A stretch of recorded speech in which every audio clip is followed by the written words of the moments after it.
Mr Mayor, and good morning to all councillors. So this is the same presentation that I went through on Friday for people who could make Friday's briefing. It's a fairly short presentation that takes you through what ATAP is, key findings, and then obviously the next steps. So ATAP is a non-statutory process about improving alignment between the council and the government around how Auckland's transport system should develop, and then it informs the statutory processes. ATAP takes a long-term approach but also provides the guidance to 10-year investment priorities. So this is the third edition of ATAP, I suppose we could say. In 2015-16 there was a year-long project which really focused on that 30-year aligned strategic approach, and it included an initial version of the indicative package.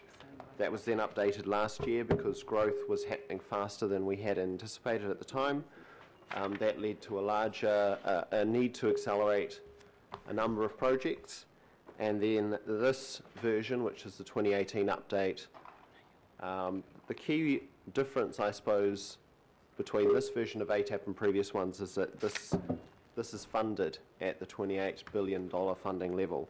So whereas previous versions identified a funding gap, there is no funding gap in this version of ATAP. $28 billion is the revenue we expect to be available for transport over the next 10 years, and that's the amount that's allocated in the cost side of it. Just briefly, in terms of how the project was run, there was a political oversight group, a governance group, and the project team. The Mayor, Deputy Mayor and Councillor Darby provided the political steering from the council side and working with the Ministers of Transport and Finance.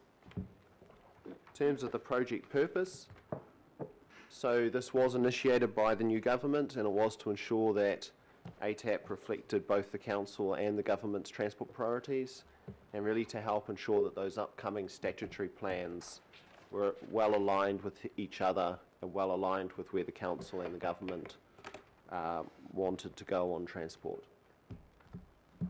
That in particular meant that we were guided by 4 key objectives, which were to place greater weight on those priorities listed there, especially around rapid transit, walking and cycling, the sort of broader outcomes of transport in terms of health, safety, the environment, disability access, and then the need for value for money. I suppose especially the first one was looking at rapid transit as an enabler and shaper of growth as well as a transport project. In terms of the approach that we took, that was around, understanding the potential investments at 2 key funding levels. One which makes up the ATAP package is the money we have available. We also look to identify some key priorities if and when extra money becomes available. That was done using prioritisation tools, strategic modelling, drawing on a lot of existing information through business cases, growth, forecasts, etc. As I said, the key difference between this version of ATAP and previous versions of ATAP was this fits within the funding that we have assumed will be available for transport in Auckland over the next 10 years. This graph shows the source of that transport funding. So it includes, normal council funding tools, rates, borrowing, development contributions, and then the regional fuel tax. It also includes the National Land Transport Fund, the Crown's contribution to City Rail Link, and the Crown Infrastructure Partners program. So obviously the regional fuel tax itself leverages extra National Land Transport funding money and extra development contributions, so it enables those other graphs to be bigger than they would otherwise be.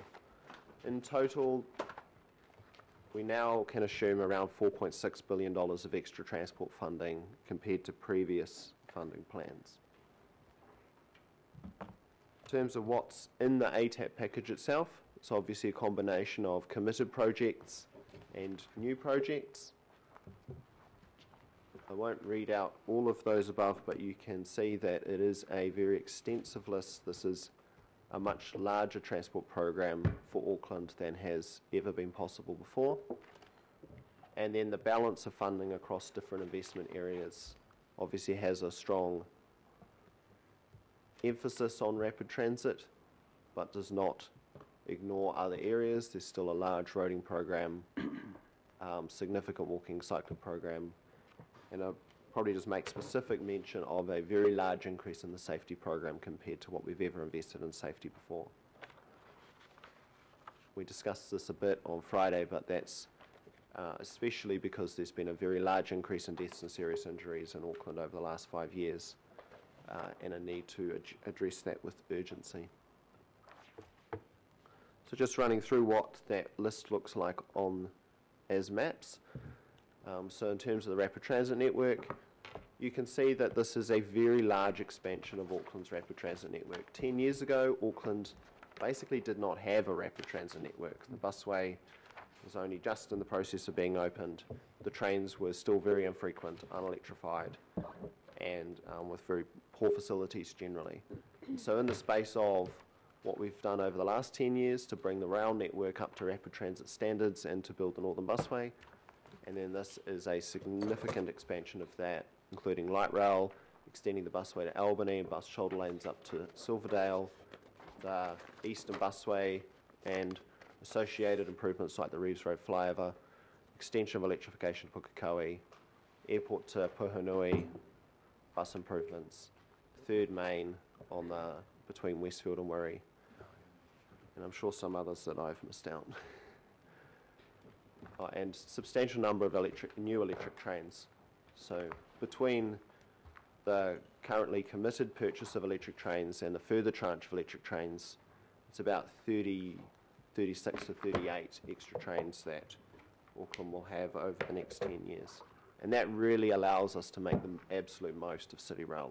In terms of strategic roading projects, obviously a series of committed projects, Puhoi to Warkworth, Northern Corridor, which has just kicked off, Southern Motorway widening, Manukau to Papakura, and the Northwest Motorway widening. That's supplemented by the State Highway 20B upgrade, the revised version of East-West Link that government committed to fairly soon after the election. And so ATAP has allocated around $800 million for that revised East-West Link, and that compares to the 1.75 billion, which was the previous proposal. The motorway widening gets extended down to Drury, and then there's Mill Road and Penlink. So Mill Road is a series of improvements along that corridor that take a really big step towards delivering that important corridor in the south. Just in terms of briefly running through some of the outcomes that the package is expected to deliver. So some important increases in access to employment.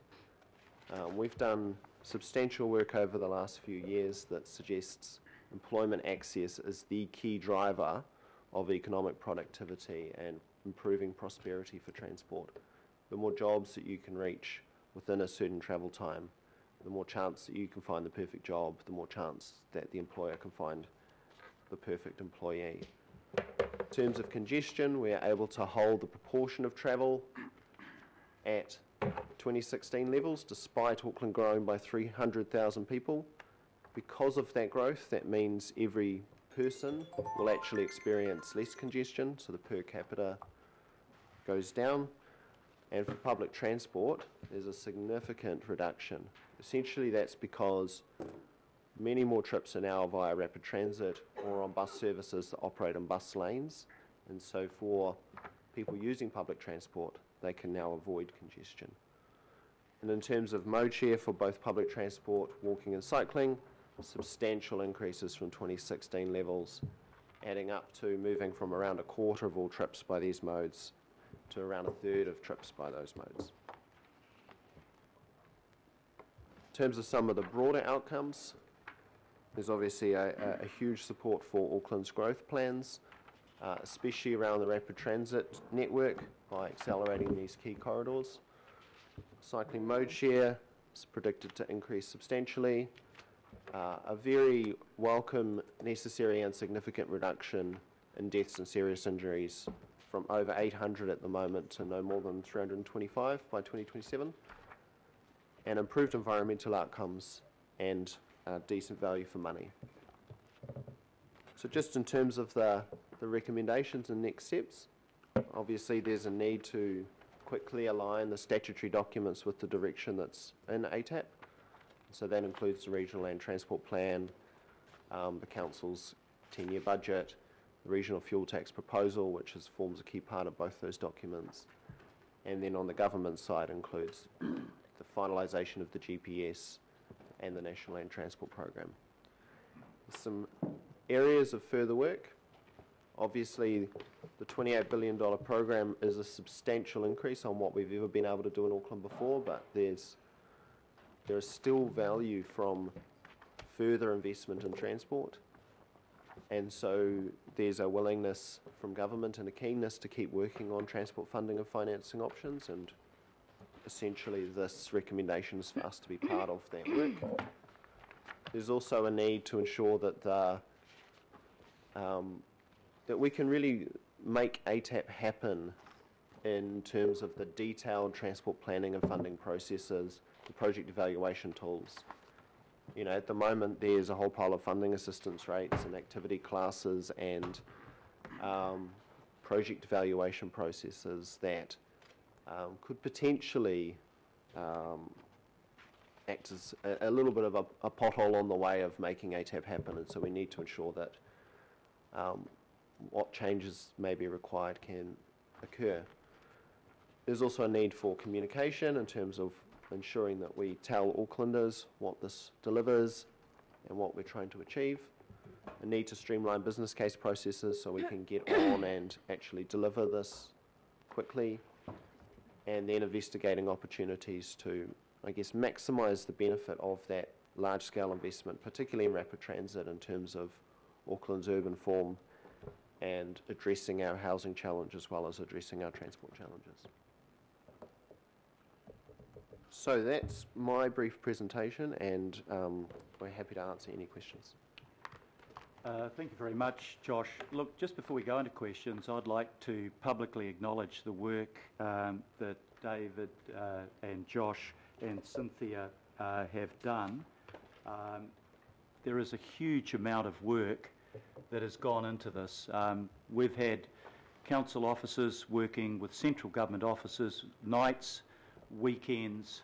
You know, we look at the final product and we don't see the sweat and the effort and the tears that go into that. So just on behalf of all of the councillors here, I'd like to thank the three of you for the enormous efforts that you've put in, and your colleagues on the central government side. So thank you very much for that. Right, we have gone back to an old-fashioned system of questions since our electronic system is down, but the first question comes from Councillor Fletcher. Oh, mine was actually to speak to the recommendations. Right. Thank you. Councillor Kathy Casey. Oh, hi Josh, sorry I missed your briefing last week. My questions relate to just one line in here, which is the line that says rail level crossing and pedestrian crossing improvements. And my question is what, where and how much? So there's around $180 million allocated for level crossing, the dedicated level crossing improvement package. There may also be other in specific projects or as further work rolls out, but it is a very substantial investment plan. In terms of where, I think there's still further work going on to identify the highest priorities, but I think for the, so the key point is that that's funded out of the rail budget now as well. Transitional rail. Yeah. So the transitional rail, what the GPS activity class had, transitional rail. I think the key point is there is a significant level of investment for level crossings that's in ATAP that we haven't had before. Over the last 10 years, we've really only been able to do the Newmarket one that's still being built and a few bits and pieces here and there. So the 180 million is enough to do more than Takanini? That's all that counts. I'm not in. Yeah, I mean, it really depends on whether they are full road over rail or whether Just there's a in grid series of small ones. But I think we'd have to get back to you on the details of what that delivers. Okay, thank Just you. the 6 and the 2 of the top 6 are in my ward. Yeah, It's no, Morningside and Woodward I Avenue. understand. And I don't think that 180 gets anywhere near that. Yeah, I fully understand. Morningside Drive is very close to where I live and between where my daughter goes to school and where I live. And but I'm also aware of the very difficulty of how you would deliver some of these and the high costs. So there's a budget now which hasn't really been there before, and that will enable a lot of further work to go into how we address those level crossings. Is it enough? It's obviously never enough, but it can make a really good start. Thank you very much. I think notwithstanding the fact this is the biggest ever transport package that we have or will have adopted, it still won't be enough. We all know that, and that's the frustration of the process. But to make it more, that means that we would have to find new and additional sources of revenue. Now, there will be some of those that the government is exploring in terms of PPP or special purpose vehicles or infrastructure bonds. But to all of the questions that I think all of us will have, can we do all of these projects? The answer is no, but we can do more than we've ever been able to do before, and that's the step forward. Councillor Daniel Newman. 2 questions. I think a splendid report, and I too congratulate you for the work that has taken place and the discussions with officials on this. 2 questions, a couple of questions from me. Firstly, the existing motorway widening project between Manukau and Papakura, that's funded by NLTF, I think. Yes. So the southern motorway widening from Papakura to Drury, in this, you've identified in this package, is that NLTF or is this, how's that being? It would be fully funded by the NLTF. Okay, that's cool. And the second question at para 45 in the report, if the fuel tax is not confirmed, the cutbacks, if we weren't to confirm the fuel tax, what would be the rough order of cost estimate for a target rate for transport to fund the gap? My understanding is that it's around a 14% rates increase if the fuel tax wasn't confirmed as the equivalent. But others are probably better placed to answer that than me. Thank you. Thank you very much, Councillor. Deputy Mayor Bill Cashmore. Thank you, Mr Mayor. And I'd also like to acknowledge the team for the work that you've done. Been working with you guys since ATAP 1, and I'd like to actually, for you, my first question is, could you actually give some elaboration between ATAP 1 and 2.0, as we have now, or 2.1, whatever you want to call it, the latest version? We had gaps, how those gaps grew, the non-inflated effect upon them, and compared to what we have now, because I think it's a very important point about certainty, Mr Mayor. Sure. So the first ATAP had broadly a $24 billion program and $20 billion of revenue, so a $4 billion gap. Next ATAP program it had a $6 billion gap. There was a little bit more revenue, but a bigger program because the growth was happening faster.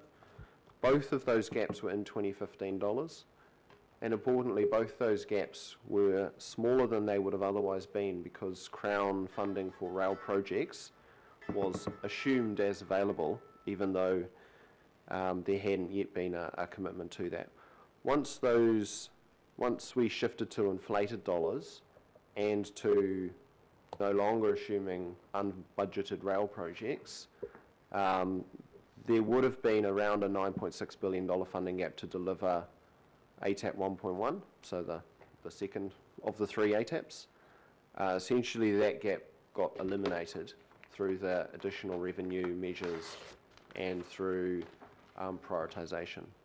So that's a substantial improvement on, I guess, unfunded wish lists, which you could say the previous versions were.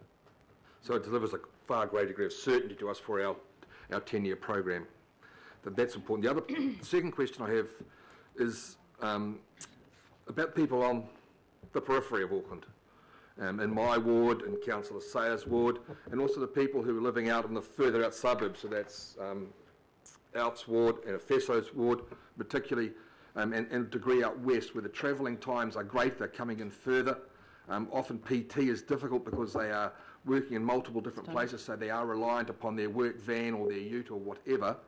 So if we return to a 2016 model of congestion, has there been work done on what the time savings are around that? I mean, I think the key, so travel time and distance grows as you move out from the centre, and also the percentage of trips by car generally increases because, as you say, it's the alternatives are not as good a quality. So NZIER did their cost of congestion study last year, which it ranged from around 1 billion to 2 billion in terms of what the cost of congestion was. I mean, I think I can't put a number on the exact answer to your question, but if we were to not invest, then we would go backwards really fast. I think what you've seen in recent years is we've really struggled, and then Waterview opened and it helped for a while, and then we're kind of back to where we were. But if we hadn't made these investments, we would just be going backwards really, really, really fast. Cynthia might be able to add some. Councillor, thanks for your question. I think when I first came to Auckland from across the other side of the ditch, the thing I noticed that the Auckland public transport system is relatively new. You talk about London in terms of 180 odd years, Sydney at 130, Auckland's about 7 years old.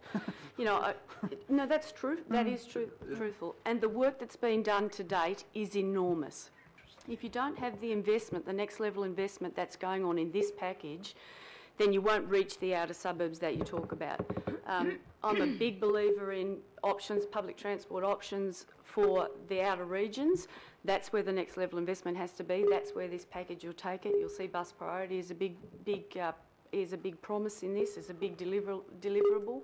And I think we just have to work hard to make sure that that next generation of public transport uplift is there and available to those people in your wards, in the outer wards, as well as, you know, there are the investments in Mill Road, the pen links, as well as those investments. In a transport system, it's not about public transport or roads or park and rides or rail or light rail. It's a combination of everything in a city that's growing at the rate this city is. And maybe I'll add to that as well. I suppose one thing that the APAC package does allow is it opens up better options in terms of any future decisions around congestion pricing or road pricing. I suppose having a stronger rapid transport network, which is a part of this package, will make it easier, I suppose, to put in something or road pricing in place in the future if that was decided to do, because you'd have more PT alternatives in terms of, I suppose, options for people in terms of road pricing. So I suppose one of the things that it is allowing to do is to perhaps make those future road pricing options easier. My final question, if I may, Mr Mayor, sorry, Yep. is really about the northwest and the mass transit systems that's been potentially worked through right at the moment, and how are we going to provide that, whether it's going to be by a busway or whether it's going to be by light rail. Whereabouts exactly are we on that, and timeline-wise, decision-making processes, because it's a very, very important area. So the package is very clear that a rapid transit line to the northwest is included in the package. The intention is that that is a light rail line, but the corridor itself is well suited to a staged implementation. There are various sections. I live very close to the inner part of that. There's a section where Great North Road provides a pretty good alternative. There are shoulder lanes in some parts of it, and then there are gaps, especially sort of in the western part of the corridor. And so the report does talk about the opportunity to build some sections, might even be tracks in the ground for light rail, and then run buses on it in the interim so that we don't have to wait a whole 10 years to get any major improvement because of the desperate need to make a difference there soon. The other important thing is that the government has really taken responsibility for this corridor that they have not previously done, and in 2015 funding plans. I think we had about $40 million allocated to hopefully doing some land purchase and a few bits and pieces station improvements. There's now a very strong, much greater commitment to progress the corridor. The busway itself was previously a second decade project and has now come into the first decade as rapid transit. Thanks, Mr Mayor. Thank you very Thanks, much. team. And that probably leads nicely into Councillor Penny Holtz. It does. Thank you. Thank you, Deputy Mayor. Perfect questions and well asked, because I will carry on from there. No surprises. I have to admit, when we opened this up, probably Councillor Cooper and I were a bit crestfallen because the Norwestern Busway wasn't directly articulated in here. So we've had to ferret around for the detail, and I think we are hearing that. So my question is a bit of that. The work to be done in the interim, in that while things are investigated and looked at and written about and reported, are we looking at within this budget the work that can be done to fix some of those gaps, to put the paint on the road up in the Westgate area for bus priorities, to look at the opportunities as we widen the Norwest motorway and every Westie thinks it's the busway coming? Are we looking at integrating those pieces of work in preparation for the Norwest busway? And I'll quickly get both questions out. No, sorry, there's three. Northside Drive, great. Waitakere Council actually built the on-ramps in frustration for the fact that the government wouldn't fund the on-ramps to be built. So we've built half of them. We're very glad that someone's now going to help complete them. Thank you. The 1.7 kilometre rule kept stymieing them, so if someone's managed to change that, fantastic, well done. So my question is time frame for those. And the third one is, are we future-proofing in this, really good focus on rapid transport? Are we future-proofing the Norwest train to Kumeu/Helensville? Is that anywhere in the mix? I suppose just starting at a high level, the document definitely talks about the need to make some improvements to the Northwest Rapid Transit Corridor, quickly. There are urgent issues along that corridor, and so that's why it talks about, there are a range of options of how rapid transit could be staged, such as completing sections of light rail used by buses in the interim. There may also be bits of paint and bits of signage and so forth. I'm not sure about the timing of individual projects within the 10 years. ATAP's really just focused on what's in the 10 years and what isn't. In terms of the last question about Kumeu Rail, we haven't talked about it specifically in ATAP. I think Auckland Transport's been doing some work looking at the cost effectiveness of that, but I'm not sure whether that's completed yet. Thank you. And Mr Mayor, I echo your wise words around the hard work done with this. I'd have to say the answers to my questions, without the extra money, we're kind of a bit stuffed really, because if we're trying to jam them in now, they're not going to be in there without that. I'll reserve my right to speak later. Thank you. I think stuffed is a Westie term. Right, thank you very much, Councillor. Councillor Linda Cooper. Thank you. I don't feel those questions have been asked to my satisfaction in terms of the Northwestern Corridor, because I'd really like to know on our page 30, page 18 of the report, and there's the middle two bullet points. To me, and then the paragraph under there says, it is recommended that Auckland Transport and New Zealand Transport Agency undertake further investigation to inform decisions on how best to develop the corridor. So if this is going to be incorporated into the RLTP for consultation, what on earth are we saying to people? Oh, we don't know yet? So I'm really confused. The headline and the red line on the map says, oh, it's going right up to Kumeu, light rail, but the discussion says we're not quite sure what we're doing yet. And for me, my biggest concern is we've got about 35 to 30,000 more, 40,000 more people in the Northwest in the next decade, and we're saying we're building it for the future. So it's actually happening now. So I don't understand what we're going out to the public with if we haven't even, there's no decision made in this document. So that's one. And the other thing for me is a technical question. Can light rail go up Brigham Creek Hill?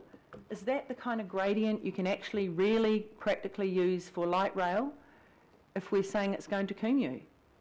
So I just want to know if this is a real document or is it just a nice flat red line on here, but we know the terrain. Is it actually going to work? Councillor, thanks for your question. I think the Northwestern Corridor is important because of the growth, and it has been recognised by Auckland Transport as a growth corridor. There has been a business case done previously on the corridor. It is now a short extension, which I think sensible in terms of the 2.7 kilometres from Westgate to Kumeu, and that's a very sensible extension. I certainly can't answer your technical questions about gradients at this point in time. We need to go back. That's exactly what business cases are for. You know, I think the GPS was very clear that it was about mode neutrality. And until you go through business case, you really shouldn't decide what mode is going to be on what corridor. Now, government has been very clear that they're committed to light rail on the corridor. We still have to do business cases to make sure that the corridor is okay in terms of gradient, and there's all sorts of complexities. So I think that work still has to be done. NZTA and AT will work through it as a matter of priority to try and get that resolved. But I can't answer the technical question. So just supplementary, and I hope that we have a short meeting and we're not going to get a lecture after every question from the chair, because that'll be a really long meeting, as is your wont to do, Mr Mayor, respectfully so. Is in terms of that then, when this goes into the RLTP, what are we telling the people in the Northwest? Are we saying, well, we're thinking about it and it might be built in 10 years? I'm just really at a loss to understand what we will be asking, and I wonder if that's why we never had a consultation drop-in in the West until I asked for it. Well, can you answer that? I mean, I don't know what am I asking my people and Councillor Sayers people in the We will Northwest? ask in the can I help with a little interpretation rather than giving you a lecture, Councillor, since you've invited me not to. What I've heard from the officials at the end of the table say, we do know what we're doing, we'll do this, and we're doing it in the first corridor, but we are not certain yet the manner in which we do it, and that's what we're putting the business case together for. Is that a fair interpretation? Okay, Yes, and I guess then it's under the heading of light rail. That's why it's confusing. Yep. And it is named here, and we're saying we shouldn't name things. It's named under light rail. And so, but then in the actual document. So that's my confusion, Mr Chairman. I think the further work is really around the specifics of the sections. So, and the specifics of how do you achieve both a long-term light rail outcome, but also improvements as soon as we can deliver improvements. Thank you. That's where the further work needs to go in terms of marrying up those two goals, long-term outcome of this, but the need to deliver improvements to people as soon as we can. Yep. That didn't say that. Thank you very much. Hope that's clarified it for you. Doesn't say that. Councillor Josephine Bartley. Thank you, Mr Chair, and through you. I just had a question about light rail, and can you confirm that the Mount Roskill to the airport will be in the first 10 years? Because it talks about being hopeful that it will be. I just want some confirmation that it is. So that is certainly the intention, yes, that the whole airport to city corridor is delivered within the next 10 years. Okay, good. I have another question, if that's Please, okay. Councillor. So people tell me never assume anything, right? So I'm just looking at your assumed funding, assumed planned. Is there some certainty around this money, this funding coming through? Or is there a plan B in case, these assumed avenues fall through? So what I do agree that we probably said the word assumed a few too many times in that sentence, and we've been fixing up some of that for the report that ends up in perpetuity. So we do have certainty about what's in our long-term plan once that gets fully signed off. In terms of the National Land Transport Fund, we've looked at what's in the draft government policy statement, and then we went through each of the activity classes and said what is the likely share that Auckland would receive from, say, rapid transit investments, state highway maintenance, local road improvements. And then in terms of that, all adds up to the $16.3 billion of assumed NLTF revenue. The reason we've used the word assumed is that those decisions are technically made through statutory processes on merit, where after a business case process. But I think we do have a reasonably good level of confidence that Auckland should get that money, the money in the ballpark of those figures. And I suppose to add to that, one of the, I suppose, the powers of ATAP is we've made these assumptions with government. Yeah. So we've worked with them. So this is not us just coming up with it. This has been, working with government to make these assumptions. So they know what assumptions we've made in terms of this funding, this package. I was just going to ask a clarification of that, because this is not our document. This is a document that Treasury, most importantly probably Treasury, MB, Ministry of Transport and the New Zealand Transport Agency have had equal input to. So this is a shared document, central government and local government, and equally importantly that the Minister of Transport co-launched and co-wrote the introduction for. So what we have out of that is a certainty that we've pulled another $2 billion out of the National Land Transport Fund that we didn't have before we started that process, and we've got that because we've indicated that we are prepared to grasp the nettle of a regional fuel tax.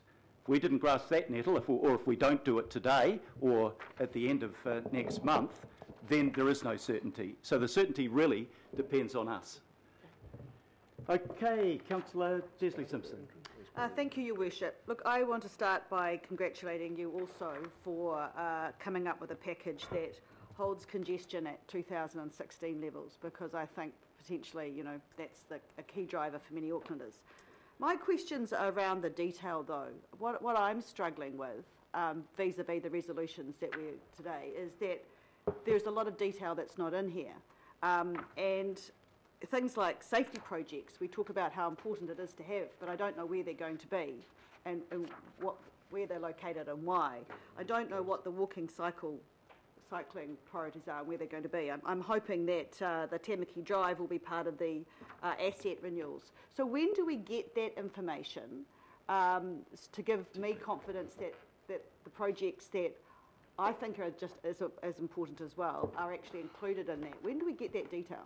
Councillor, thanks for your question. The RLTP has been approved by our board and it will go out for consultation in the next 24 hours. We are briefing the local boards this afternoon on the RLTP, and I understand councillors have been invited. The detail, there's much more granularity in the RLTP about how this translates into deliverables for the community, and you'll be given that today, I hope, or tomorrow. So, with respect, Mr Chairman, whilst I appreciate this is all very high level, I just want to go back to exactly the decision that we're being asked to make, and my question is just around the clarity of what you're asking us to do today. So you're basically saying, asking us to give an ongoing approval for this work to be developed? I mean, or is this... Because the detail isn't here, and how can I agree for something to be signed off and move if I don't know what the detail is? And it's going to local boards this afternoon, but I have to do this like now. So if I just look at the resolution B, Roman numeral 1, am I committing to stuff that I don't know, or are you just saying we're progressing, we haven't got the detail for you? What exactly are you asking us to do today with ATAC? So I think the A is to support ATAP. Even though and then the key point, I think, is B1, isn't it? Yeah. And so the words, I suppose, are key input. So it is, ensure ATAP is a key input to a bunch of further decisions. So you still have, through LTP and regional fuel tax and etc., statutory decision-making processes. The AT board still has statutory decision-making processes. ATAP guides these processes, particularly in terms of the big projects and the big allocation of funding into those sort of high-level buckets. ATAP isn't making detailed calls on whether some $5 million project is in or out. And that comes later? That comes through the RLTP in particular And the regional fuel tax proposal. Okay, okay. I feel probably a little bit better about that. Although, as I said, it's so high level, except for the stuff that you've mentioned, it's really hard to say. And the final, on the funding as well, again, and it's probably following on from Councillor Bartley. So the assumptions are based on the extra money that government is giving, that is combining with Auckland Council's funding, is determined on their extra taxation that they've announced post the consultation we did on the fuel tax. I think short answer, yes. If they don't increase their fuel tax and road user charges, then I don't think they will be able to afford to allocate $16.3 billion from the National Land Transport Fund to Auckland. Okay, and then finally, what would you say, what key projects have gone from ATAP that we had before? So I'm sort of hesitant to compare this ATAP to previous versions of ATAP because previous versions of ATAP were unfunded and had a big funding gap. I mean, the most obvious reduction is in terms of East-West Link, and going from $1.75 billion project to an $800 million project. So what's gone? What bits of East-West are you? So NZTA is still looking at the options for that. In the ATAP report, it says they are likely to, focus a bit more on utilising existing assets, but there's still a lot of work, I understand, that needs to happen to understand what are the best options. I mean, $800 million is still a substantial amount of money and should still buy substantial improvements to address the real issues that do exist in that area. Right. So finally, just coming back to almost where I started. So even though this is very high level, and even though the detail's not there, what you're asking us today is to approve a step process, and we still have the option a little bit later to pick it around a bit as we get closer to the decision making on the LTP. Yeah, I mean, this is about what is appropriate for ATAP to do. So ATAP is appropriate to stay at a high level and give guidance to the more detailed processes. It doesn't make the detailed decisions on a little project by little project basis. It doesn't replace the decisions that are required in the statutory processes underneath it. Yeah. It gives direction to those statutory processes, but ultimately through those processes, including the LTP, you'll make decisions on how it sort of comes out in practice, I suppose. Okay, thank you. I think that's a really vital point. This guides the statutory process. It does have detail to the extent it gives us the total sum of money, gives us the breakdown between the broad categories, but it can't give the project by project detail because that work has to be done. But without the broad sum of money available, then they wouldn't be able to do this work, or if they did do this work, it might be futile.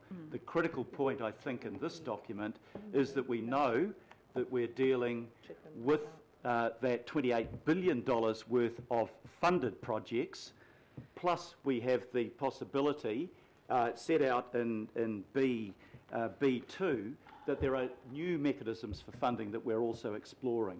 So if we don't think this is enough, then we've got to look at what are the other things that don't put a huge burden on the ratepayer, that don't blow our debt to revenue ratio. So it was better, speaking for my two colleagues that were on this committee with us, not to talk about, hypothetically, this is what we'd like to do, but sorry, there's a huge deficit. This is what we can do, and should we be able to find new funding sources, then we can do more than that. So that's where it leaves us. So supplementary as a result of what you've just said, if I may. So then the amounts of money for things like walking and cycling that you've chosen, are they just, well, let's put approximately this amount for that? They're not actually based on bottom up? No, so Auckland Transport has done a very detailed business case, well, technically a program business case, but with a lot of information about what you get for different levels of investment in cycling, so how many areas you can make substantial improvements to. And so all of that detail work did feed into ATAP. to give But you it the hasn't, still at a reasonably high level. But it's not like we plucked a number out of thin air. I didn't think you. I just keep I trying to get know the you reasoning to. I mean, because I haven't got the detail. I've got no idea why you've chosen this amount of money for this topic. So it did draw on substantial existing work that was funneled into the process. Okay, thank you, Councillor. Councillor Filipaina, Al Filipaina. Thank you, Your Worship, and good to see you back. Thank you. Your Worship, I firstly wanted to acknowledge the previous term as well. The members there that were part of ATAP. I want to acknowledge that. That's where it started. But again, join the chorus that has already been said around the current members that have been discussing ATAP with the new government. Your Worship, there's two questions, and I raised this in 2015, 2016, and that was there any discussions in regards to Manukau going out south from the spur? Well, and I've raised it before, and I mean, instead of going to Puhunui, getting off there, then getting from the main North Island trunk line. So was there any discussion with government around getting that done?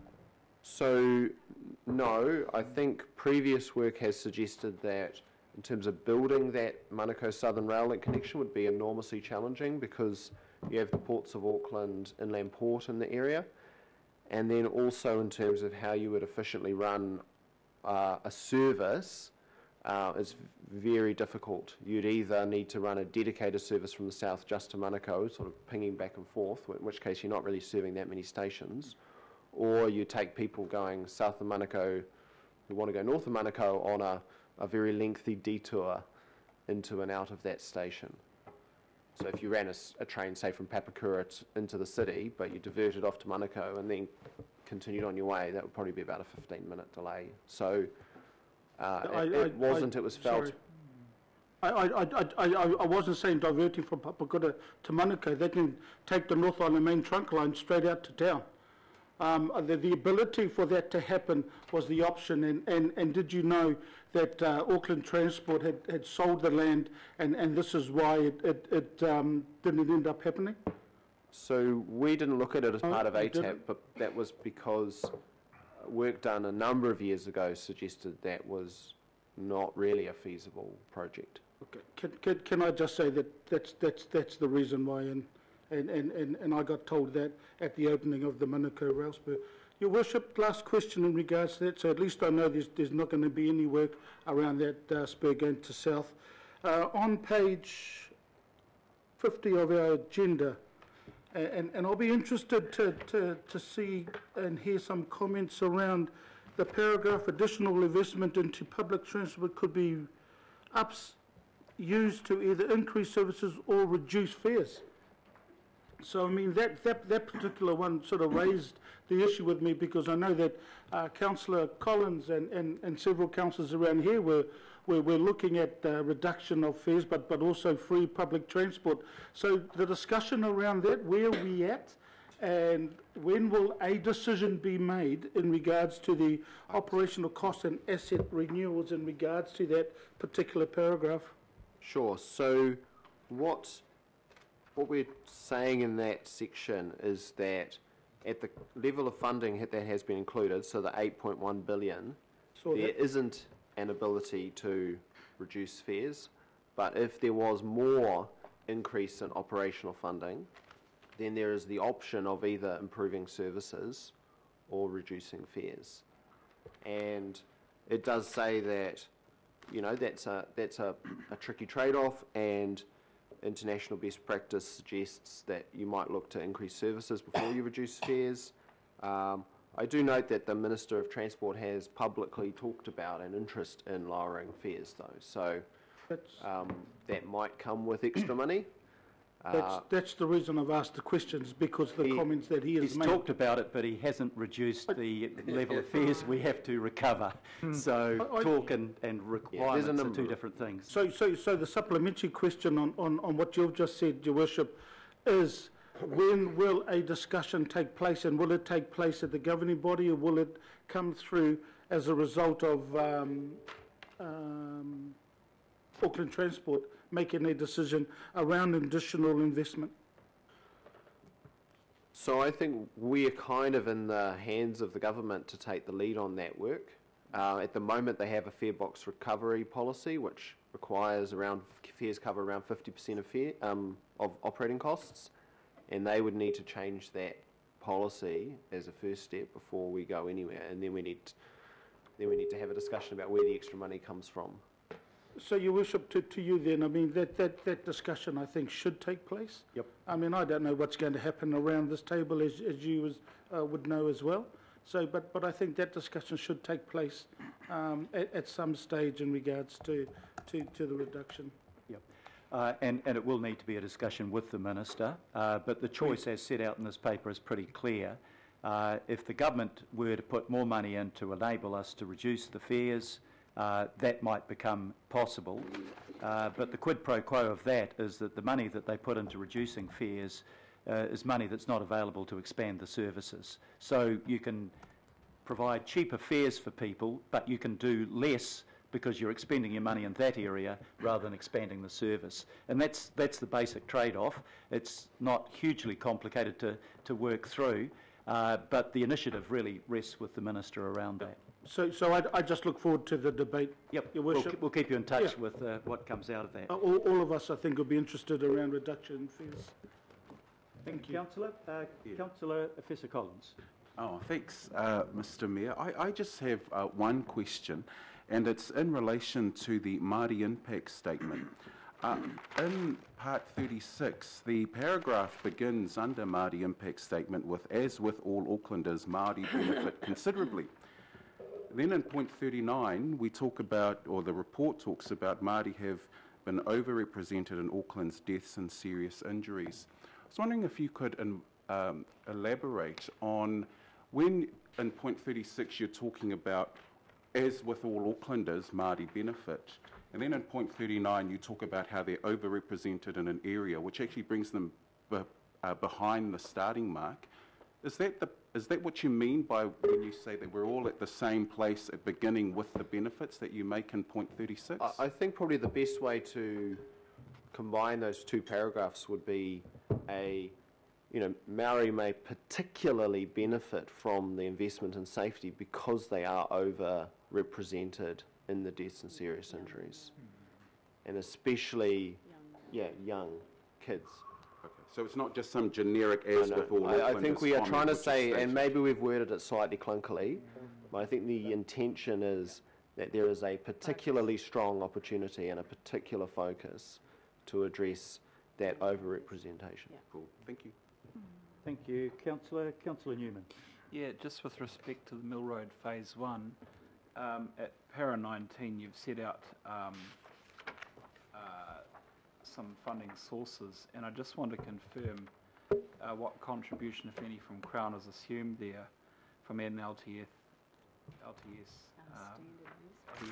Because I don't think that there's any contribution from Crown for that project at this stage, is there? So the funding assumption for Mill Road, like all other Auckland Transport projects, is the same 5149 standard funding assistant rate. Yep, thank you. Okay, thank you. Councillor Ross-Clay. Josh, every government have their pet projects, and in the case of Auckland Transport, or in Auckland, the last one was clearly East-West Link, that really the business case was not particularly strong for a $2 billion investment, or close to. Is arguably linking from Mount Roskill to the airport in the next 10 years also may have quite a weak business case, not long term, but arguably in the next 10 years maybe it is not really as important as many other projects that we have, maybe in 10 to 15 years, yes, or even longer, who knows.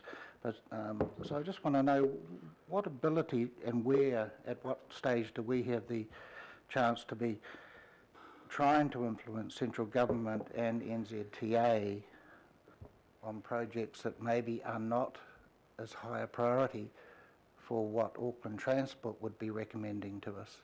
So I think there's probably a couple of answers to that question. One is, if it was just a transport project, just about transport outcomes, then there wouldn't necessarily be such a pressing need to deliver the Mount Roskill to Airport section in the next 10 years. However, this project, particularly that section, is a growth project as much as a transport project, if not more. And so if we want Mount Roskill, Onehunga, Mangere to really meet their potential and to see substantial housing growth in those three areas and in the other areas around them, then we really do need to deliver that project as soon as we can. And so I think that's probably the key point. The other point is that government has, like the Northwest Corridor, really taken responsibility for that corridor, and so the funding requirements for council are very little, if anything. Yep, no, that was a good answer, but it doesn't answer the question. Where we do have a project that we don't see as a greater priority timeline, meaning Auckland Transport or the council, who knows? No, the business case will determine that. There might be some business cases for certain projects that certainly are not strong and don't stack up, yet central government is determined, come hell no high water, it's going to happen. Where do we have the chance to try to argue to reprioritise? I'm not sure I can really say that much more. I mean, it's not our money going into this corridor. So the government has said that this corridor is really important, and they are stumping up with the funding to deliver. Yeah, sorry, well, I was using that as an example. I mean, I would think Daniel Newman would be saying Mill Road is a greater priority and should be pushed up, and Councillor Watson and Watson would, Walker would probably be saying Penn Link should be brought forward. So there are competing priorities. Oh, look, if every project that we wanted was in, then we'd have a $40 billion program with a $12 billion funding gap, if not more. So we've tried our best to balance all those competing interests and come up with the best mix of investments within that amount of money that's available. I think it's a little bit like the East-West link. As long as the government was going to pay out of the National Land Transport Fund 100%, they were going to have the last word on whether or not it went ahead. But I wouldn't want to compare Mount Roskill to the airport to East-West for two reasons. One, it is about growth in housing along the corridor, and Mangere, I know from the other work we've been doing on the housing side, is an area where we're going to have much more intensive housing. Two, it's about equity. Mangere has poor public transport and light rail would make a huge difference. And three, it's about employment because the two fastest growing employment districts in Auckland are the CBD and the airport precinct. And if we can connect particularly lower income areas, initially Mount Roskill, Onehunga, Mangere, with two fast growing employment areas and then ultimately through to East Tamaki, that would make a difference. Right, Councillor Richard Hills. Hi, and we all keep saying it, but I know how intense this has been the last few months, so thank you all, and for the work that many of you have done over the years on ATAP. I've got a few questions, because it doesn't correlate back to the ATAP one as easily numbers-wise, but what are the kind of increases on public transport, rapid transport, cycling and walking and safety? What kind of the... Do you mean funding-wise? Yeah, funding-wise. Is it too hard to... Yeah, it is really difficult, and I think not really fair to compare unfunded packages with funded packages. Right. It obviously it is an increase. Cool. And especially an increase on... I mean, I think the fairest comparison of this package is the 2015 statutory funding plans, and this is a massive increase on those. Cool. The other thing is, so how many projects, when we're talking down to the level, so, some people are unclear on exactly what projects, but how many projects would we be talking when you add in the safety, the local board? What kind of ballpark figure across 10 years would you be looking at? I'd just say hundreds, probably. Yeah. And so to have each of those safety projects designed and actually line by line would be and we've never done that. I think not only would it be impractical, but it would also be the wrong way of doing it. Yeah. The right way of doing programs like safety and walking and cycling is to have a pool of money, to have good guidelines for how that gets accessed and how you prioritise investments, and also to be able to be nimble where, you know, problems might emerge that you didn't expect them to emerge. If you've outlined 10 years of micro detail projects and locked yourself into it, then you know, you're kind of cutting off your nose to spite your face, really. I'm clear on that. I was just We certainly making haven't sure that planned it like that, Councillor. We have planned it so the program's got agility, because it does change year to year, and we need to be able to be agile to respond, particularly in the safety program. So you won't see the level of detail as we will do this year and that next year in terms of some of the intersections will be like that, but not everything will be like that. The other point I'd make in that program is that we really want to make sure that local councillors and local boards are engaged in this safety piece, and that we don't make decisions in isolation. You know the communities better than we do, and we need to understand, you know, we need to have your input as well as to what you see them, you know, particularly for the safety program. That's just one example. I agree with you guys. I was just clarifying for things. The other thing, so we've got in the last government's, and the ATAP under the last government, we had a third harbour crossing in up to 2048. I see that's moved forward. Well, it's been separated out, which is good. So you've got a rapid transport link or corridor, and that's moved sort of 15 years forward, which is great. But what I'm interested in is there's a paragraph which says that the corridor must have, there must be an urgent decision over the corridor, and that's, so can you give me a bit more information on how you managed to move any crossing forward? So really, ATAP really focuses on the first 10 years. Yep. And so the statements for projects that fall outside the ATAP package are, you know, a little bit more fuzzy, and rightly so. Yep. The key bit of work that we're saying on North Shore Rapid Transit is that as more detail has been done on it, you know, we understand when Fanshawe Street falls over better than we did a few years ago. We understand the limits of the Northern Busway. What we need to do now is to come up with a really rock-solid plan for, you know, this is the best alignment for the rapid transit, this is the best alignment for the road, and, you know, get all our planning permissions and designations and so forth in place so that we can then be responsive and actually deliver these projects when they are most required. Whether they're together, whether they're apart, whether one happens before the other, I think all the final decisions about that are yet to be made. What we're really signalling in this is the need to, I guess, balance that flexibility and the certainty. We want a certainty about this will go here, and then flexibility around we could do them together, we could do them separately. Cool. So that's the first time we've seen that, so thank you for that. The other question, when we're talking about large projects, say, in the north or in different areas, and we all know it's a network, not just about what's on my doorstep, but with things like the extensions to the busway north of, will you have modelling how it affects the rest of the network? So obviously it's in the north, or you might have a park and ride further north or extensions, but that'll affect the number of cars flooding into other areas. Will there be modelling to show what the effects are of that investment in other places? Yeah, I mean, the business case will dig into that in detail.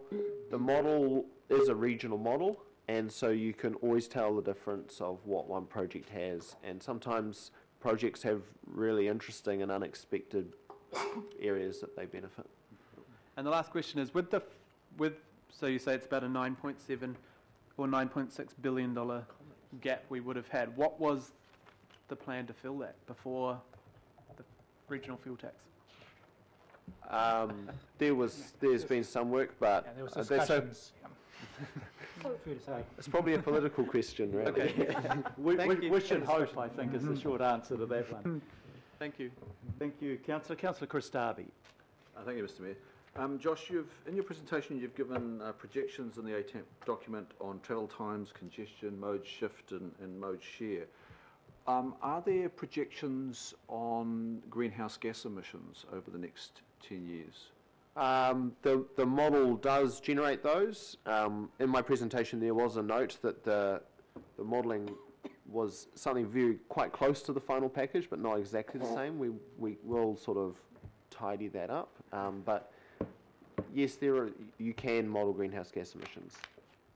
So in the document, and I say this having been part with the Mayor and Deputy Mayor and yourselves and Ministry of Transport and NZTA on this, but I guess what I'm looking for is I can't actually see the two critical words that are missing from this whole document, climate and change. They are not present in the whole of the document, yet the GPSC says that is a key environmental outcome, or a key outcome is addressing the environmental outcomes. So I'm just wondering how the GPS is reflected here. How have we taken up the challenge of this nuclear-free moment to address climate change in ATAP? So the most important thing that will affect greenhouse gas emissions from transport in terms of our investment priorities is modal shift from driving to public transport, walking and cycling. That's the real thing, that how we make our investment choices between major projects drives change. And there is a significant increase in the share of travel by public transport, walking and cycling as a result of this investment. So I think that's been the main focus of our work. Obviously there are further policy changes and so on that can encourage more electric car use or can improve vehicle efficiencies or et cetera, but they were really outside our scope. We focused on what makes a difference, and we can see some pretty significant mode shift as a result of this investment package. And one last one, Mr. Mayor. The government policy statement is due to be updated in another 12 months, and I understand one of the inputs is the Climate Change Commission's input. So are we likely to see a brief refresh of ATAP after the GPS2 is confirmed to reflect? Look, look, part of the reason for that recommendation around reviewing planning processes is so that perhaps we don't need to keep doing ATAPs, and how we bring the process of ATAP into our existing statutory planning framework. And so I guess my personal answer to your question was I sure hope not. But I think it's also, ATAP's obviously filling a hole that everyone felt was there in the planning process of the need for the council and the government to get closer on transport. And if that hole existed, can we fill that hole through our planning processes, which means we can do that very thing, but through the next RLTP or through the next update to an Auckland plan or whatever statutory process. Okay, thank you. Yeah, thanks, Councillor. I think it is important, the last point that was made, when you look at what our recommendations are, and we're considering planning and funding and project evaluation and strategic direction. This is our third ATAP in as many years, less than 3 years. And we need to know if there is look, it's fantastic that we're joined up. It's a hell of a lot better than when we weren't joined up, but we need to know whether we can do that better. And that's one of the things, Councillor, that you'll be directly involved in. The environment section is set out on page 41. It is a little thin, but it is there. And I think you know better than most around this table that what we're doing on mode shift and what we're doing in intensification, those are really big elements around what impact we have on the environment. Right, last question is Councillor Simpson. Thank you, Mr. Chair. I've just got a couple of extra questions just listening to everybody, if I may. And that first one is around our funding. So we haven't made the political decision yet whether or not to accept or to vote on the regional fuel tax. If that did not go ahead, have you given any thought about how that 1.5 billion would be removed from ATAP? It's 4.3. I mean, I think that the regional fuel tax proposal highlights what's in that proposal. If there's no regional fuel tax, then none of that happens. Okay. So that's, there's almost no walking and cycling program. There's a very, very small safety program. There are no new electric trains. There's no Mill Road. There's no Penlink. There's et cetera, et cetera, et cetera. None of those things happen. 4.3 billion, not 1.5. Yeah, That's 4.3 disappears. income, but the So that's really important because of the 1.5 billion of extra local share. We can unlock extra government funding, unlock extra development contributions. Yeah, I know that. I was just asking about that. Okay, thank you. I think the short answer is without the 4.3 billion that we leverage off, we would be at best managing the status quo, but it wouldn't be the status quo because those extra 300,000 people would gridlock this city in no time at all. And that's the harsh reality, and that's the blunt advice, actually, we equally have from officials. And just finally, if I may, could you end this question? Because the congestion part, I think, is the key driver for most Aucklanders. Yep. I think most people know that Auckland isn't moving. We're spending too long, and especially in our cars, it's costing us money, economically it's costing us. So what does ATAP do? How can you prove to Aucklanders, or what are we saying around the congestion? You've got the figure in there, which is fantastic, that we're holding congestion levels at 2016 levels for 10 years, even though we're taking 300,000 more people into Auckland. So how does this, finish the sentence. ATAP solves congestion or holds congestion at 2016 levels by? Oh, okay. So by providing much better options for how people travel, which means that more people can be on the bus, cycling, on the trains, on the new light rail, but also by optimising the existing network significantly through programs that are much greater than we've been able to do before. And by doing the targeted high priority road projects that are included in the package. So I think it is the whole package makes a contribution to congestion improvements. So thanks. I'm going to rewind this video and be one of the 3 people that watch it and write down that quote. Thank you. I'm happy to discuss with you offline if you want some words. Okay. Thank you, Councillor Simpson. We're now moving to the comment section. If everybody that's questioned also wants to comment, we'll probably be here for a while, but it's entirely up to councillors. And the first person to register for that is Councillor Fletcher. Been waiting a long time.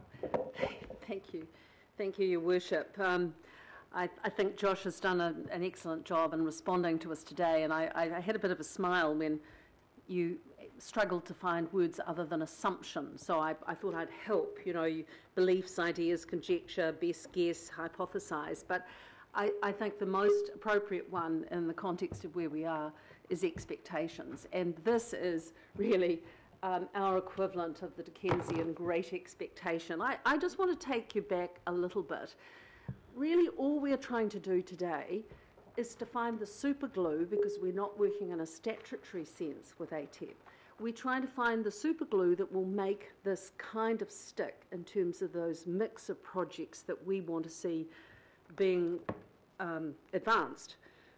And Auckland has been misunderstood, as the Mayor will know, for decades and decades and decades, and any progress with transport, transport's really just about people, moving people, has been painful. If you think right back, we had all our little cities, and then there was the emergence of a mayoral forum, and out of the mayoral forum came regional growth strategies. It was this gigantic jigsaw puzzle, and you couldn't quite get all the bits and pieces in.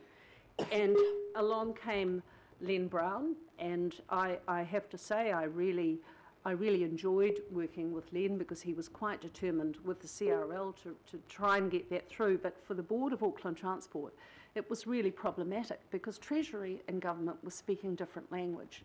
And really, ATAP was the brainchild of a few people at that time, and I go back to thanking David Warburton on a regular basis. But he and Jeff Dangerfield, people like Pete Clark and Stephen Rainbow and others, this was a really interesting, creative bit of thinking. Okay, CRL might have been the catalyst for it, but it actually began to unlock a common language for the bureaucrats that were working in and around this area. And it's been really, really pleasing to see what was the gem of an idea turned into something that we are spending as much time as we are today debating. I can recall going into the Deputy Mayor's office 3.5 years ago and trying to explain to him with ATAP, and at that time, and I said to him, he said, well, where are the gaps? And I said, well, I see about 27 billion. And I think he was shocked. I think he laughed at me at the time. But the reality is, as this has been expanded, as the communication that just needed to happen between central government and local government has proceeded, we are seeing this being shaped up. And so the answer to Councillor Simpson is, at some stage, there will need to be the statutory changes, as has been suggested, that we don't want to go through this tortuous process. We need ATAP to be enshrined in whatever form it needs to be, actually into the legislation, so that we're just going about the process in a normal and reasonable sense. So I want to applaud those who have picked up ATAP to where it is at the moment. I think that there's an excellent job being done. I don't completely agree with the mix of projects, but as I say, it's great expectations. This is progress, and to that end, I'm hoping that it is going to get the support today. Because what's happened in the past is the history was just littered with zealots. You know, you had the pro-roading lobby, you had the pro-public transport lobby, and never the twain should meet, and everyone would kind of overpromise and nothing happened. This for me is the big consensus project that enables everyone to save face, move forward, and especially on those projects that are just so long overdue. If there's a couple of gaps, and perhaps because some of you may know, I've spent a lot of time in hospitals over the last few months, and what is really clear to me is that as we go through transitions, you know, we talk about making sure we've got the public transport before we get into the road pricing, but I also think we need to have a few more park and rides before we, as part of the transitionary measures. Just the pain of watching families and people with disabilities trying to access the parking across Auckland when people are really highly stressed and in really difficult situations. I just put it on the table as something that I think needs, you know, just a bit more careful consideration as we move forward and as we have these. And on the matter of Mill Road, I do feel a little bit cross, because I know how much work has gone into the business case for Mill Road, the designations, and then we have the high-level excitement of trying to suggest to the government, well, that could be a state highway, and we could do trades here and there, and there's been a lot of horse trading on Mill Road for a very, very, very long period of time, and so a lot of the good work that was done and the painful stuff, you all remember Cheeseman's Bush and the drama about getting the designations and so through on that. Mill Road is in a better state of preparedness than probably just about any other project. So I struggle to understand why that doesn't have perhaps that same sense of delivery urgency that really should be afforded to it.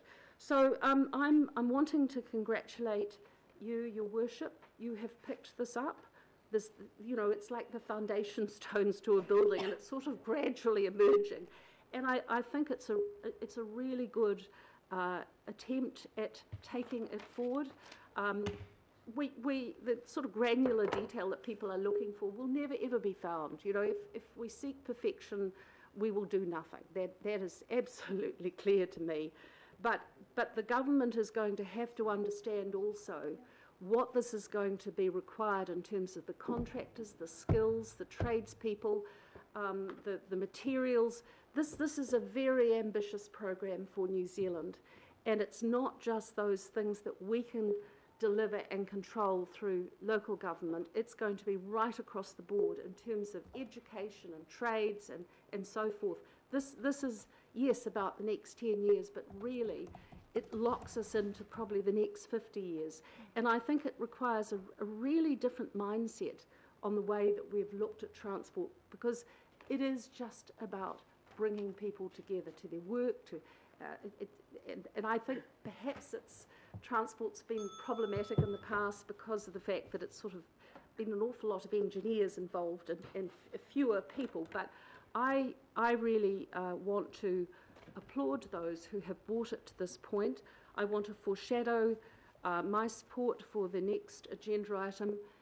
There is no out on this, and I know that there'll be a lot of critics, but we've known that we actually need a fuel tax for the last 10 years. You know, we have known that, and I will be giving my support to it because I think we have to make progress. It's not ideal, and I hope that the government will continue to look favourably on some of these projects where there has been a bit of horse trading.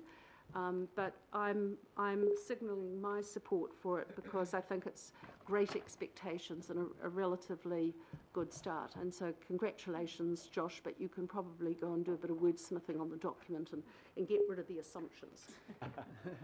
Thank you very much, Councillor. Councillor Richard Hills. Oh, sorry, I thought there'd be a load of people before me. I really liked Councillor Fletcher's quote that if we seek perfection, we'll never do anything, which is really good, and kind of the arguments or conversations we've been having over the weekend over this is that everyone wants everything somewhere right now without raising any more money.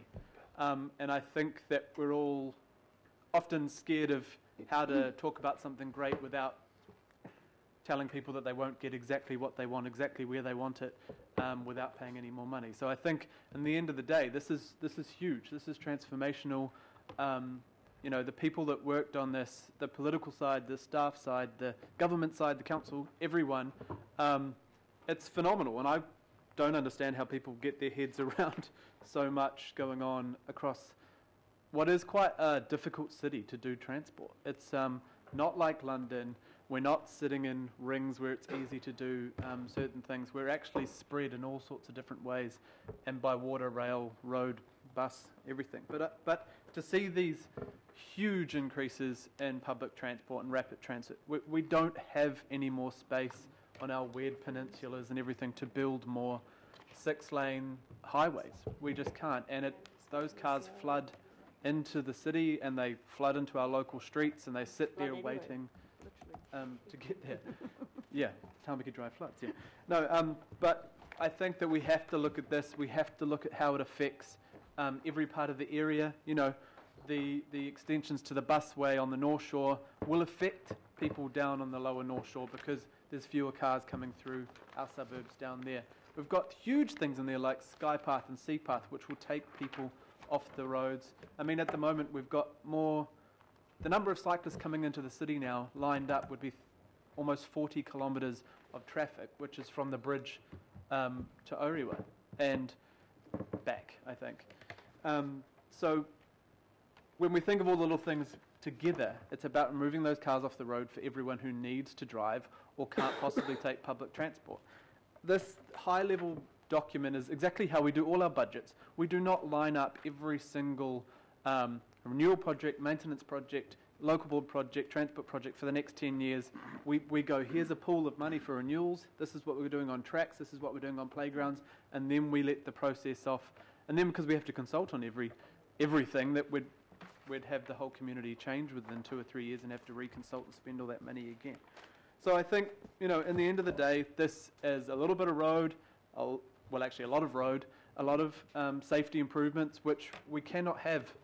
We're getting one person killed or seriously injured, a pedestrian or cyclist, every single day on Auckland roads, which is unacceptable. And yes, I take Councillor Bartley's point in the previous discussion that our vision should be zero, but actually the figures in here are fantastic, a huge reduction, but it's still sad that we are putting in there that we expect people to die and to be killed, even with this extreme increase in funding and projects. So, you know, we had a gap too before, so none of us knew how to fill that gap. We've increased spending to 28 billion and we've closed the gap if the decisions go the right way today as well, because I don't know what the other options are.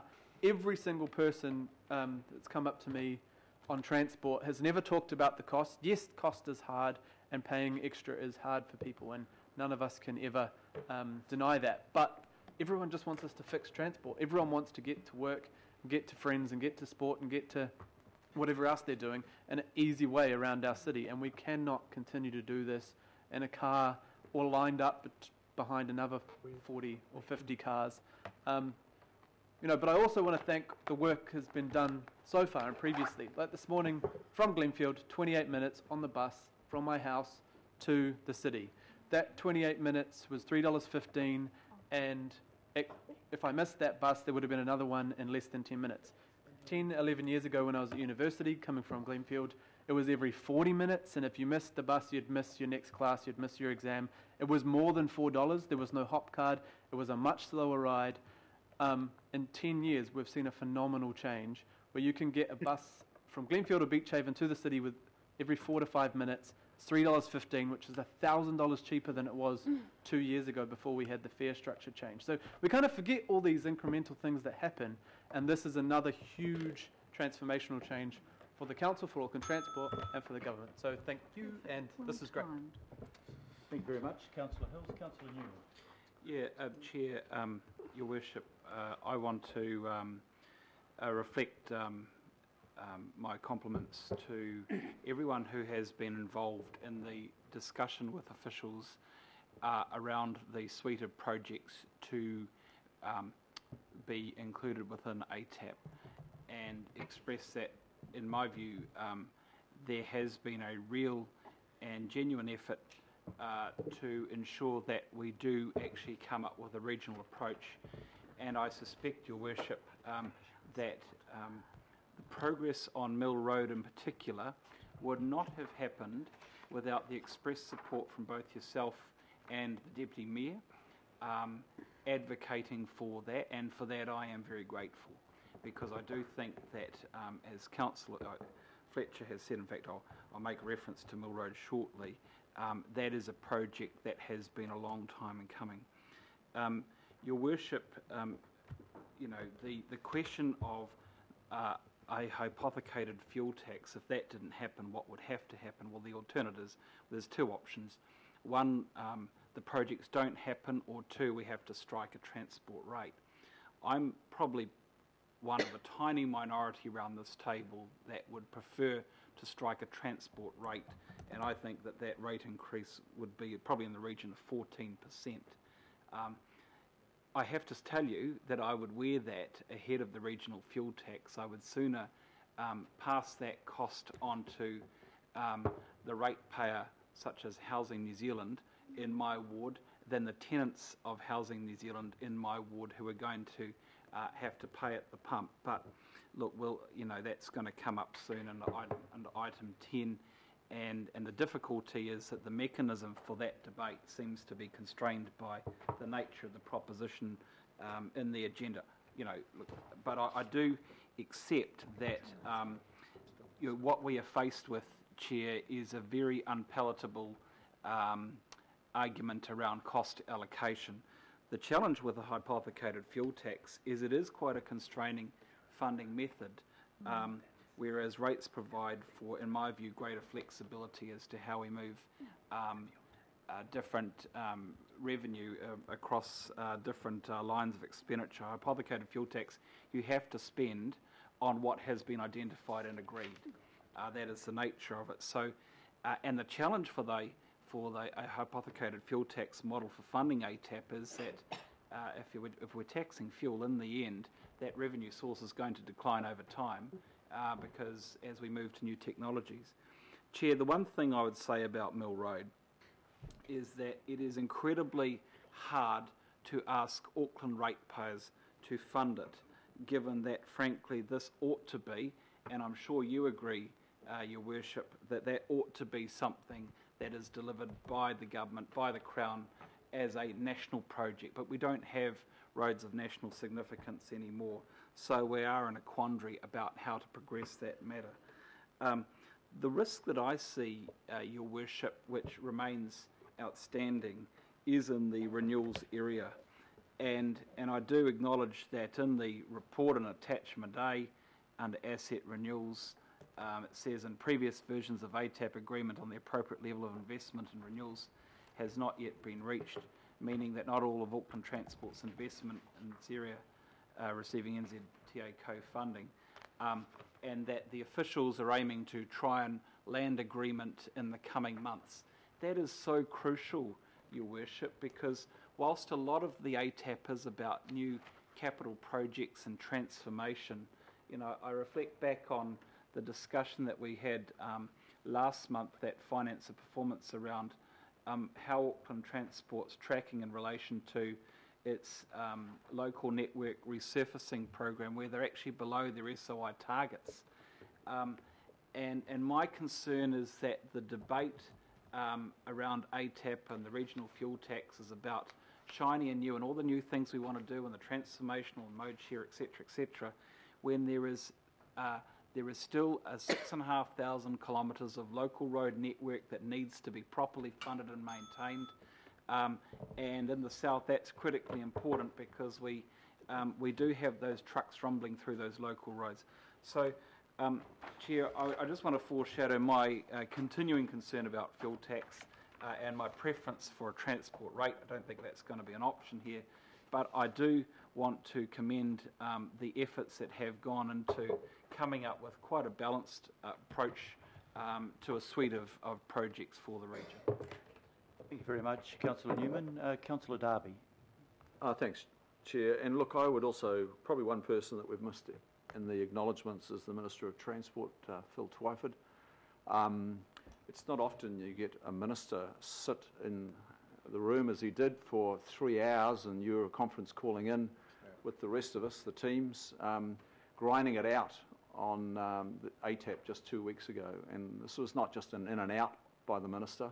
You know, in 30 minutes it was 3 solid hours of work. So I want to acknowledge the minister and all the teams again. I also want to acknowledge the brainchild of the original ATAP, and that was Mayor Len Brown.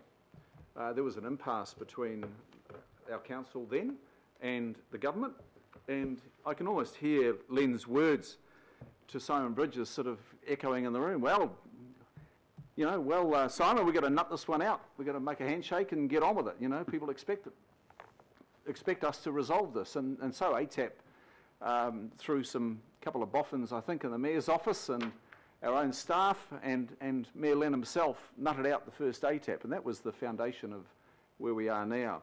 So for me, I don't just see ATAP as a list of projects, and I know it's very easy to get fixated with the list of projects, but for me, this whole development of ATAP, this morphing into this new ATAP, it reveals us looking at transport in a very different way. It starts to allow for the complete renovation of Auckland, right across Auckland, rather than sort of a cherry picking of transport projects, which we did move away from in recent years. But fundamentally, it does allow a new network of rapid transit that we can see reaching to the south, as you mentioned, Mr. Mayor, into the second fastest growing economic zone of the airport and connecting people to that place, to good incomes there and to other parts of the region. But it renovates all the land in between the city centre and the airport, and then it reaches into the northwest. Ultimately, it reaches into the area that I represent, the North Shore, and that's brought forward, as Councillor Hills mentioned earlier, significantly by some 15 years. Now, I could get very parochial and just talk about my patch, but this is about a network of renovation in Auckland, and I don't think we've seen that before. So I think there's some very good outcomes here. I want to emphasise the big focus we're going to be bringing to road safety. We know those numbers, those deaths and serious injury numbers are absolutely scathing, and they're on our watch, and we've got to address them. The optimisation program, better utilisation of the assets that we've got, and using technology to achieve that. That's in there, and it's in there in very significant numbers. And I think that those parts of the program should not be overlooked. It's so easy to get focused on the road or the light rail route or the better public transport, and all that is very important. But there's other threads in this ATAP project that are very important. Of course, none of this can really be realised unless we back ourselves on the regional fuel tax. It's a $28 billion program here, but a good $4.3 billion of it is leveraged out of the $1.5 billion of 10-cent pieces that our citizens will pay at the pump. And I think we've got to understand that that leverage is enormous. So my question to myself, Mr. Mayor, is this transformational? I think, yes, it is transformational. Is it transformational enough? Well, time will tell on that one. And we, I think, might come back to saying it wasn't quite enough. But this is definitely transformational. And I'm very aware that people in successful cities are migrating to the city centres, they're migrating to the metropolitan centres, they're migrating to where rapid transit connects them to employment and education. They're not migrating to the edges anymore. And if I've got any caveat on this, and I will be backing it, if I've got any caveat, I think it is still a little too focused on the greenfield edge of Auckland. Now, my colleagues here might have a very different view on that, and I accept that view, and I will be supporting this in its entirety today. Thank you. Thank you very much, Councillor Darby, and thank you for your contribution on the working group as well. Councillor Penny Hulse. Thank you, Mr. Mayor. I just need to say that finally I think we're starting to align land use with transport. What innovative and fantastic idea that is, and with a focus on sustainability and climate change, and I thank Councillor Darby for raising that. I think this is transformative. Some of us think it's still a bit roady, but you know, we're getting there. So I'm going to leave my speaking turn maybe to the next item and just say what she said and what he said to I was going to say my colleagues on the left and the right, but I think it's kind of the left and the right on this one. And that to me... Don't dislocate my shoulder. That to me speaks volumes. This is actually about moving forward for Auckland. It's not about scoring political points. So I just acknowledge my colleagues for their wisdom in this. Thank you. Thank you very much, Councillor Hulse, and thank you for your brevity. Councillor Desley Simpson. Thank you, Your Worship. Look, I support the intent of ATAP without a doubt, because as I mentioned in my questioning, it addresses congestion. It addresses the very big concern that Auckland has. So to that end, it absolutely has my support. I support the suite of projects that include both roading and motorway infrastructure, as well asset renewals, as well as, of course, the public transport and the safety side.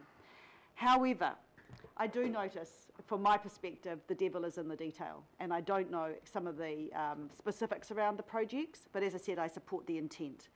I also have to say that whilst it looks like a totally funded $28 billion worth of a plan, it isn't actually fully funded yet, and it isn't fully funded until we as councillors make the decision on the fuel tax. So whilst it looks funded, there are still some gaps, without a doubt. But having said that, as I said, I'll stick to the support of the intent, because it's based around congestion and a combination of suite of projects around there. So thank you. Thank you very much, Councillor Simpson. Councillor Clove. I'll be very brief. There's been lots of accolades going around the table here, but I actually thought it was relevant that ATAP 1, we should remember there were 3 people going to Wellington, and arguably 2 of them were very influential, and that's the ex-general manager of NZTA North, which is our chief executive, Stephen Town, and the deputy mayor, so I just want them added to the roll call. That's all. Thank you very much, Councillor Clove. Councillor Cooper. Thank you. And like many others, I do support the general intent of this and the mix of modes. Nobody can say it's skewed one way or the other. It's addressing a lot of need, because there's many ways to address congestion. So I do support that. But it is easy for representatives to say that you get parochial when they already have had transformative public transport infrastructure for many years, and to say we're being parochial, but you know, the reality is, you know where you live, you know who your people are and their needs, and you drive it every day. I think what's you know, and the other thing around this infrastructure, well, it's already delivered to us. We don't have a choice about live zoned places like Red Hills and South Drury, Warkworth, those places. It's already a done deal, and we have to provide ways for people to get around in those areas, whether we like it or not. And that's the huge ask we have here. So from a regional perspective, of course I support this. I support the fact that we've got to deliver it. But it is the detail. You know, we talk about, and I'm going to talk about the Northwestern busway, which I think would be delivered much quicker and cheaper, as it actually says in this report. It also says it's initial funding and we'll find the other money later from PPPs. So my concern is, what if nobody wants to invest? You know, how long will it take? So my understanding is this will go into the Regional Land Transport Plan for consultation. I really want to hear what people in the areas that are affected by non-delivery or long, far away delivery have to say. I think it's really critical. I do support the safety improvements, and we've got a lot of dangerous intersections in the ranges that many hundreds of thousands of Aucklanders visit, and I'd like to see some of those programs come up to the top. That's not just for Westies, that's for people all over that visit places like Piha and Karikari. Every day we're getting reports of people having near misses there, near miss head-ons, which would be devastating. So I hope that a lot of this safety money does really address those places where, you know, I don't want to have to hear, oh, not enough people have died yet. You know, we're getting the messages from people. Let's not have people die or be maimed, you know, or put off the road for weeks so they can't work. So those are sort of things that are really critical to me. But my biggest issue still is, you know, I want to see the detail. I want to see this fleshed out really quickly. You know, let's not wait for the nirvana of light rail out west, which it says here. We might have to take longer. Let's just get the buses. We know busways work. It works on the North Shore. So for me, I support the intent of this. I will support this. The jury's still out for me about the fuel tax, but we'll see in the next few items what happens there. Thank you, Mr. Chairman. Thank you, Councillor. Councillor Greg Sayers. Thank you, Worship. I think I'm probably just reinforcing some of the other opinions, Your Worship, that have been given around the table around the purpose of the ATAP documentation and you know, the way it will provide some certainty, and I certainly do support that. So I too would like to congratulate all those who've been involved, including yourself and the Deputy Mayor and other people around this table and other councillors. I do have a concern personally around the shift and balance from roading on to more light rail, and probably that's just compounded, Your Worship, through the, and other councillors have mentioned it, the lack of some detail. And for me, I'd probably be thinking particularly around the Huapai terminus and the link out there. So if I could just make that note in this debating chamber for your ears, to carry that forward, if you would. And of course, as part of that debate would be a disagreement with some of my colleagues around the not the need for investment in greenfield areas. I believe there's very much a need for investment in those growth areas, and I would hope that would continue and remain a priority in everyone's minds. So thank you. Thank you very much, Councillor. If there's no other calls, I'll take my call and reply. Appropriately, there's been a lot of acknowledgements of people who have contributed to this outcome, not just in the last 6 months, but actually over the last period of years. And I want to join in making those acknowledgements. Deputy Mayor Bill Cashmore, in particular, Stephen, the work that you've done, the work that Len Brown did. But there's one guy I think that we should mention today. It's an appropriate day for it. He's a little guy standing down in the square. He's got his hand up in the air. I think he's hailing a rapid rail carriage, and he's been waiting there a very long time. Yep. And that's Robbie, Sir Dovemeyer Robinson. One of my colleagues in Parliament had a favourite saying, it's wrong to be right too soon. And Robbie was right, but a little soon. Like he was calling for what we are talking about in terms of mass transit 4 decades ago. And the very least we might have done all those years ago is done route protection and set the land aside. If we'd done that, we as a city would be in much better shape. But of course we weren't one city then, we were a number of different cities. Actually we're about 29 boroughs. But what we are seeing, I think, with this ATAP program is a combination of reality, looking at the immediate pressures that we face. And I pick up Daniel Newman's point about Mill Road. I lived on Mill Road for many years. It was a dirt road in those days. I used to drive my mum absolutely crazy with the dust. Today I cross it every day of the week, and it's become a major highway on just 2 lanes. So did we have to do something about that with the growth, the pending growth in Drury, in the Addison estate, in the Flatbush area? Of course we had to. Do we have to do something about Penlink? I think the answer is yes, because the Silverdale interchange there simply can't cope. We have to do some of that roading work. But we all know around this table that as we grow by another 300,000 within the next 3 years, maybe more than that, extra roads simply not going to be enough. I applauded the tunnel in Waterview when it opened. For about 3 months it made a huge difference. In the following 3 months that difference has got smaller and smaller, and we're back to where we were before. And that's why we had to look transformationally at more public transport, at a mass transit system that will ultimately cover the whole city. Why we have to, for environmental and safety reasons as well, and health reasons, look at active modes of transport. Getting our kids safely to school, walking or on their bikes, would be a great step forward. And I think the benefit of this package is that it covers all of those modes. It does it in a balanced way. And I think we ended up in a better place, perhaps, than when we started. What else do I welcome about this?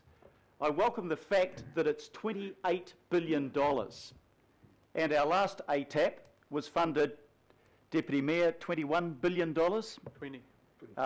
We have made a huge step forward. We've managed to pull another couple of billion out of the National Land Transport Fund, and I make no apology for that. We are 38% of the GDP in this country, and therefore probably make that contribution to the economy, and we're getting that percentage back from the National Land Transport Fund. But mark my words, we would not get that at all unless we as Aucklanders put our hands up and said, we are prepared to pay our share.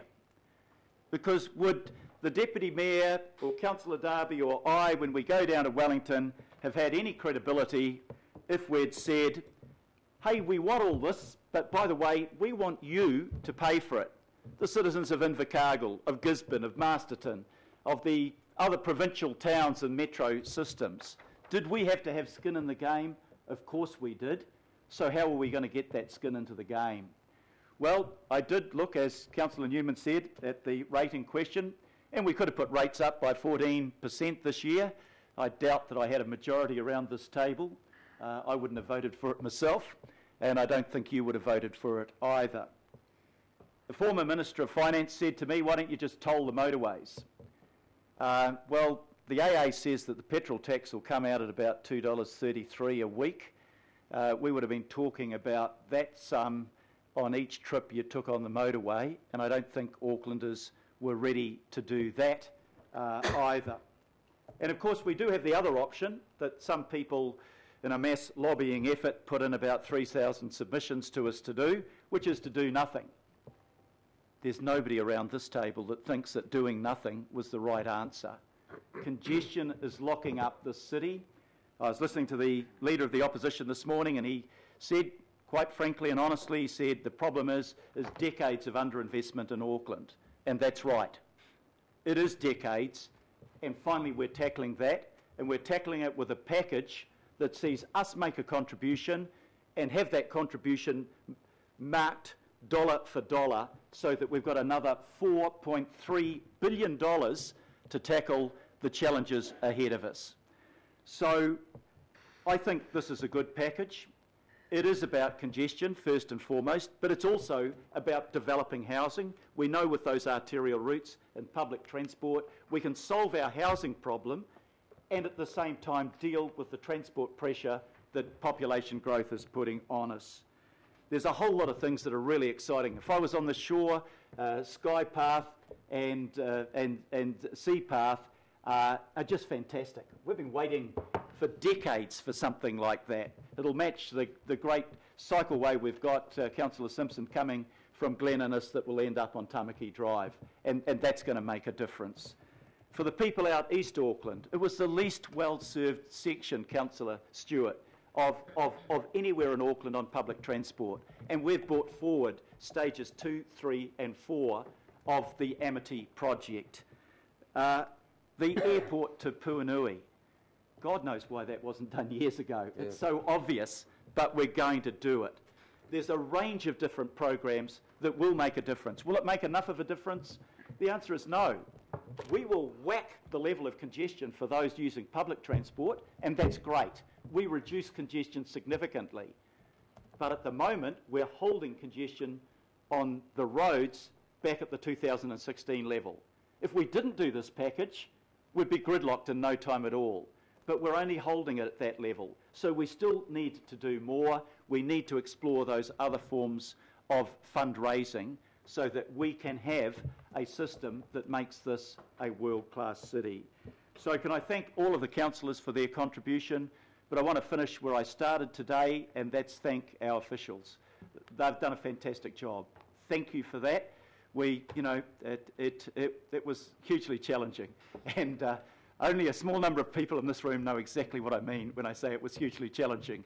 But it was, but we've got there, and I think this is a great package for Auckland, but one, just to put that qualifier on it, one that we will have to continue to build on, because in many ways in this city, growing by 45,000 people a year, we are running fast just to stand still. So it's been moved and seconded, unless there's a request for a division or for the items to be taken separately. I'll take it as one. Recommendations A and B, 1, 2, 3 and 4. Those in favour please say aye. Aye. Aye. To the contrary, no. Carried, and carried unanimously. Thank you very much, councillors. Really appreciate your support for that. That's excellent. Right. I think we better have a 5-minute break. Thank you, Councillor Casey.